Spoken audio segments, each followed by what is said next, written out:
ಈ ಸಮಾಜಕ್ಕೆ ಇದರ ವಿಚಾರವನ್ನ ತಿಳಿಸಲು ಹೊರಟಿರುವಂತಹ ಎಲ್ಲ ಮಾಧ್ಯಮದವರಿಗೆ ನಮಸ್ಕಾರಗಳು.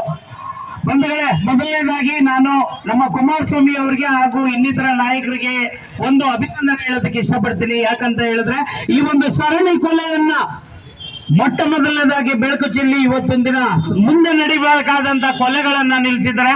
ಆ ದೃಷ್ಟಿಯಿಂದ ನಾನು ಅಭಿನಂದನೆಗಳನ್ನ ಹೇಳೋದಕ್ಕೆ ಇಷ್ಟಪಡ್ತೀನಿ. ಬಂಧುಗಳೇ, ಸ್ವಾತಂತ್ರ್ಯದ 1947 ನಂತರ ಅದನ್ನ ನಾವು ನೀವೆಲ್ಲ ದಡ್ಡ ಕಾಲ, ಅವಿದ್ಯಾವಂತರ ಕಾಲ ಅಂತ ಹೇಳ್ತೀವಿ.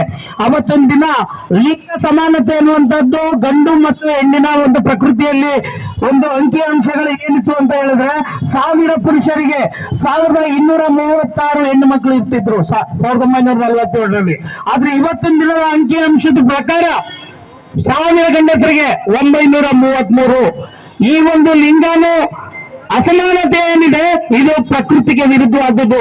ಪ್ರಕೃತಿ ತನಗೆ ಬೇಕಾದಂತಂದ್ರೆ ಗಂಡು ಹೆಣ್ಣುಗಳನ್ನ ನಿರ್ಧರಿಸಿ ಆ ಪ್ರಕೃತಿಯ ಒಂದು ಸಮತೋಲನವನ್ನ ಕಾಪಾಡುತ್ತೆ. ಆ ಪ್ರಕೃತಿಗೆ ವಿರುದ್ಧವಾಗಿ ನಡ್ಕೊಳ್ತಾ ಇರುವಂತ ಇಂಥ ರಾಕ್ಷಸಿ ಕೃತ್ಯವನ್ನ ನಾವು ನೀವೆಲ್ಲರನ್ನು ಕೂಡ ಇವತ್ತು ಖಂಡಿಸಲೇಬೇಕಾಗಿದೆ.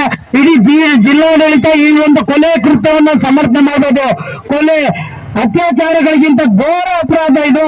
ಆದ್ದರಿಂದ ತಕ್ಷಣವೇ ಅವರನ್ನ ಅಮಾನತು ಮಾಡಲೇಬೇಕು. ಪ್ರಕೃತಿಗೆ ವಿರುದ್ಧವಾಗಿ ನಡ್ಕೊಂಡು ಇರುವಂತದ್ದು ಅಕ್ಷಮ್ಯ. ಅವರನ್ನು ತಕ್ಷಣವೇ ಅಮಾನತು ಮಾಡಬೇಕು ಅಂತ ಹೇಳ್ಬಿಟ್ಟು ಎಲ್ಲ ಹೋರಾಟಗಾರ ಪರವಾಗಿ ನಾನು ಪ್ರತಿಪಾದಿಸ್ತೀನಿ. ಧನ್ಯವಾದಗಳು.